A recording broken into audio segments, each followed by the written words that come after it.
Je suis Marie-Emmanuelle Soutenay, je suis la directrice de la communication de l'association L'Enfant à l'hôpital. Alors L'Enfant à l'hôpital, c'est une association qui existe depuis près de 30 ans. Sa mission, c'est vraiment d'utiliser le meilleur des nouvelles technologies pour redonner aux enfants et adolescents malades et isolés le goût d'apprendre, de revenir aux apprentissages. Donc pour cela, nous avons créé Colibri, c'est une plateforme interactive qui permet d'obtenir 1000 manières d'apprendre autrement. Donc nous proposons des dialogues avec des voyageurs qui sont aux quatre coins de la planète, des artistes, des savants. Et Colibri propose aussi des devinettes mathématiques, des illusions d'optique, des fiches sur les pays du monde, sur les surprises de la nature.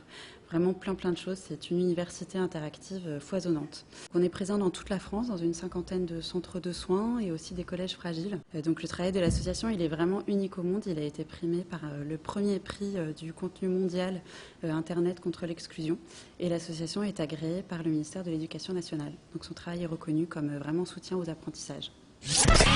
Difficulté, il y en a une particulière qui est difficile à contourner, c'est l'absence de réactivité des directions de centres de soins.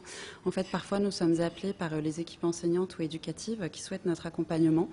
Et malheureusement, la direction tarde à donner son aval. Donc les formalités administratives font traîner les choses et c'est vraiment dommage parce que tous les éléments sont réunis pour pouvoir proposer un accompagnement à ces jeunes qui sont en difficulté scolaire. Et malheureusement, ce sont les formalités administratives qui ralentissent le processus de mise en place. Aujourd'hui, on est capable de monter très vite des projets parce qu'on connaît très bien le terrain et puis on connaît tous les éléments pour que les choses se bâtissent très vite. Et la deuxième chose aussi, c'est qu'on évalue beaucoup mieux l'implication des personnes qui demandent l'accompagnement de l'association. On sait très vite mesurer si leur désir de collaboration est suffisamment fort pour que les choses se fassent. Alors en Côte d'Or, à la rentrée 2015, nous allons ouvrir 4 nouveaux projets. Et en fait, ce sont des projets qui illustrent bien l'évolution qu'a connue l'association ces dernières années. En fait, à l'origine, nous intervenions auprès des enfants malades et hospitalisés, des élèves qui peuvent être coupés de leur apprentissage scolaire à cause de leur maladie.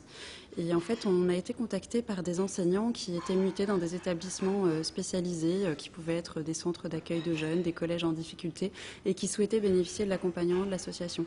Donc on ouvre des ateliers dans une classe CLIS d'une école de Dijon, dans une classe SECPA d'un collège de Quetigny et nous ouvrons dans 3 établissements d'aide sociale à l'enfance, en fait des établissements médico-sociaux qui accueillent des jeunes placés par l'aide sociale à l'enfance. L'avenir, on l'envisage, on a la chance de l'envisager assez sereinement. Aujourd'hui, nous avons la chance d'avoir des mécènes qui sont fidèles, qui nous soutiennent et qui restent à nos côtés. Notre accompagnement, il est fondé vraiment sur l'accompagnement humain dans les centres, en étroite collaboration avec les équipes et c'est ce qui permet que le travail s'inscrive dans la durée.